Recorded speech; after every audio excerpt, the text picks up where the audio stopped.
विकास हो रहा है कि नहीं हो रहा है। बहुत से प्रत्याशी ऐसे हैं जो अपने गली मोहल्ले का नाम नहीं मालूम है, वो कहते हैं मैं चास का विकास करूंगा।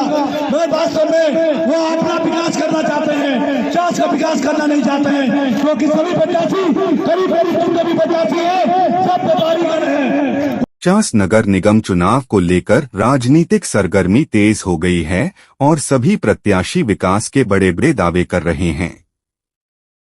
इसी कड़ी में चास को स्मार्ट सिटी बनाने को लेकर भी अपील की जा रही है। प्रत्याशी का कहना है कि पिछली बार चास रैंकिंग में पीछे रहा था, लेकिन इस बार जनता के सहयोग से चास को स्मार्ट सिटी की दिशा में ले जाने का लक्ष्य है। जनसंपर्क के दौरान उन्हें जनता का अच्छा समर्थन मिलने की बात कही जा रही है और 27 तारीख को ऐतिहासिक जीत का दावा भी किया गया है। प्राथमिकताओं पर बात करते हुए उन्होंने कहा कि जीत के बाद सबसे पहले घर घर पानी पहुंचाना, बिजली व्यवस्था सुधारना, सड़कों और नालियों का निर्माण, साथ ही स्कूल और अस्पतालों के लिए मास्टर प्लान पर काम किया जाएगा। शहर में बढ़ते ट्रैफिक जाम को लेकर भी योजना सामने रखी गई है। फ्लाईओवर निर्माण और शहर के बाहर वैकल्पिक रूट विकसित करने की योजना पर काम करने की बात कही गई है। साथ ही कुछ क्षेत्रों में वन वे ट्रैफिक सिस्टम लागू करने का भी प्रस्ताव है। हालांकि पिछले 5 वर्षों में विकास कार्य ठप रहने की बात कही गई है और कहा गया है कि अब तेजी से काम कर शहर की स्थिति सुधारने की जरूरत है।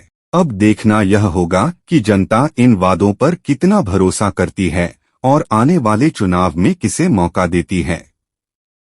आइए जानते हैं पूर्व मेयर से ही कि उनका मास्टर प्लान क्या है।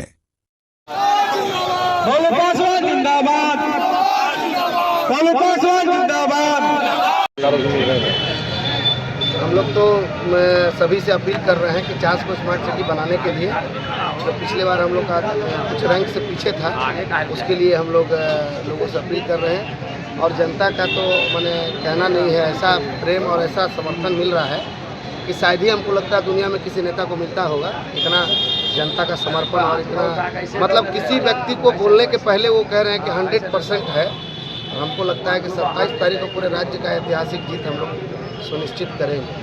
5 साल बेमिसाल की बात कह रहे हैं, जीतेंगे तो प्राथमिकताएं सबसे पहले दिन। बहुत सारा काम है, बहुत सारा काम करना है। घर घर पानी पहुंचाना है, बिजली की व्यवस्था दुरुस्त करनी है, सड़कें हैं, नालियां हैं और स्कूल हॉस्पिटल हम लोग मास्टर प्लान बना के रखे हैं, उसको पूरा करेंगे इस बार हम लोग। चास में स्मार्ट सिटी बनाने की बात कर रहे हैं, चुनाव नहीं होने से चास की स्थिति बदतर हो गई है। कितना कड़ी मेहनत करना होगा आपको? मेहनत तो करना पड़ेगा क्योंकि 5 साल जो काम नहीं हुआ है और उसके बहुत सारा जो है काम पीछे चला गया है, तो मेहनत है, लेकिन हम लोग उसको लगभग इस 5 साल का भरपाई हम लोग 1 साल के अंदर ही कर लेंगे, ये विश्वास है। चासवासियों को जाम से निजात कैसे दिलाएंगे? उसके लिए हम लोग फ्लाईओवर भी बनाएंगे और कुछ ऐसा हम लोग प्लान करेंगे कि कुछ 2-3 रूट ऐसा निकालेंगे जो सड़क से शहर से बाहर निकले और मेन सड़क का मतलब जो आवागमन ज़्यादा है उसको कम हो। वन वे भी कुछ एरिया को करना है, उसको भी करेंगे। ठीक है।